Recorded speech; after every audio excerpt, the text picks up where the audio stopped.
Hi, it's Susan. Welcome back to my channel. I have another episode of Make-aheads for you today. What is a make-ahead? It's easy. It's just a quick little project that you can either complete in one sitting or you can work in batches and get them partially completed. So then when you go to work on your journal, you can customize them to fit that particular journal. I make really big journals and they have a lot of pages in them, and I usually like to add a little bit of decoration on every page. So I use make-aheads as a way to kind of streamline my journal making process. If I can get half of my embellishments to the halfway point before I even start the journal, then it just seems to go a little bit faster and a little bit more fun to get down to the more nitty-gritty creative bits to customize the journal. So they're just fast little projects that you can do at your own speed. You can do them while watching TV. That's another great thing about Make-aheads, is they are a great little portable project that you can take with you. So what I have today are these little stamp and stitch journaling cards.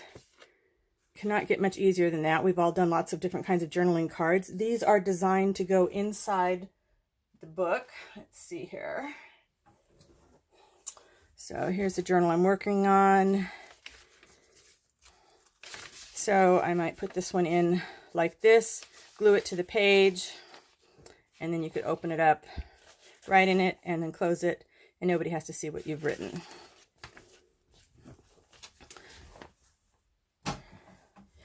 And I made these with index cards.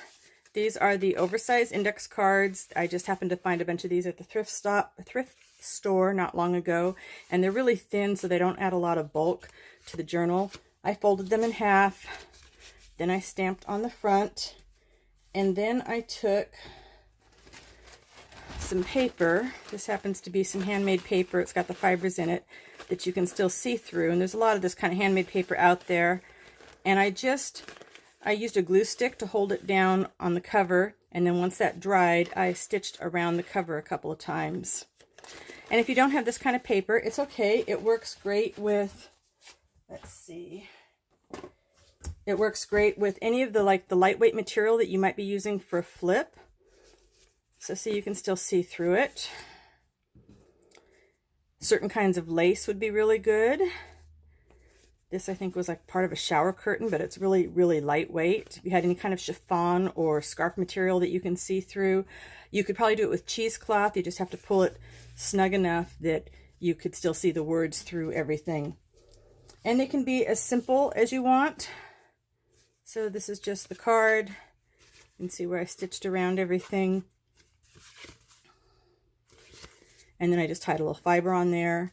Remember those little fab dangles we made? Okay, you could put a fab dangle on there, and it's not going to add too much bulk. And then again, this is going to be glued into the book. You could take the paper clips we made and put those on there. Excuse me. It's allergy season here in California. It's another one of the little fab dangles that could go on here. I love the idea that I could actually use up some of my really big stamps that I hadn't used for a while. So simple, easy peasy journaling cards to go into your journal. And of course, you could cover the whole thing and just make it something that would tuck into a pocket, or attach it with a paper clip, to the top of your journal and make it a little traveling journaling card. You could add some beads onto this, add several fibers, add a little tassel, you name it. That's what I got for you today. Make-ahead stamp and stitch journaling cards. Thank you so much for watching. If you are not already a subscriber, I hope you'll click that subscribe button and come back to see me again on my next video. I've got something else coming up real soon. I will see you next time. Bye for now.